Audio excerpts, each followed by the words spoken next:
अस्सलाम वालेकुम जी। अच्छा जी, बहुत सारे भाइयों का क्वेश्चन था कि कोरिया का वीज़ा कितने का है जो वर्क परमिट में हम आते हैं।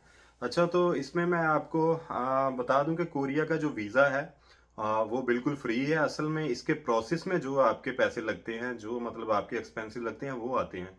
जब आप स्टार्ट करते हैं तो आपकी एकेडमी की फ़ीस लगती है, आपके अखराजात तो होते हैं, ज़ाहिर सी बात। उसके बाद जब आपके डॉक्यूमेंट जमा होते हैं तो मतलब जो भी फीसेस वगैरह छोटी मोटी होती हैं वो लगती हैं। जब आपके डॉक्यूमेंट वगैरह कोरिया आ जाते हैं, उसके बाद जब आपका कॉन्ट्रैक्ट आता है, हर चीज़ मुकम्मल करने के बाद आपका वीज़ा आता है, तो उसके बाद उस हिसाब से, उस वक्त के हिसाब से, जब वीज़ा आने के बाद आपकी टिकट होती है या कोई इंश्योरेंस होती है या कोई छोटी मोटी फीसेज होती हैं, तो वही होती हैं जो टोटल रकम होती है ना वीज़े की। और मखसूस इसकी रकम नहीं है कि ये इतने लाख का वीज़ा जो है आपको पाकिस्तान से मिलेगा या ओईसी से।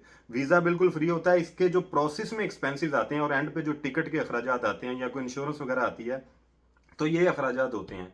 अभी के हिसाब से अगर देखा जाए तो 3-4 लाख रुपए आते आराम से, तो आराम से लग रहा है ना लड़कों का। तो इतना ही है। बाकी इसके प्रोसेस में जो टाइम लगता है, उस टाइम को भी आप पैसे ही समझें, कीमत ही समझे ना। टाइम ही बेसिकली कीमत होती है।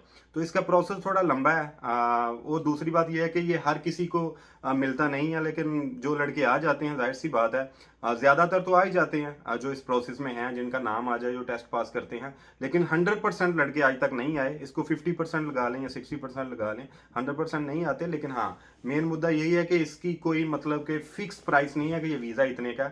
इसके एक्सपेंसिव जो अखराजात है आपको बताइए, टिकट वगैरह या इसकी इंश्योरेंस होती है आते वक्त, जो भी छोटी मोटी फीसेज होती हैं, वो इसी इदारा उस वक्त आपको बता देता है।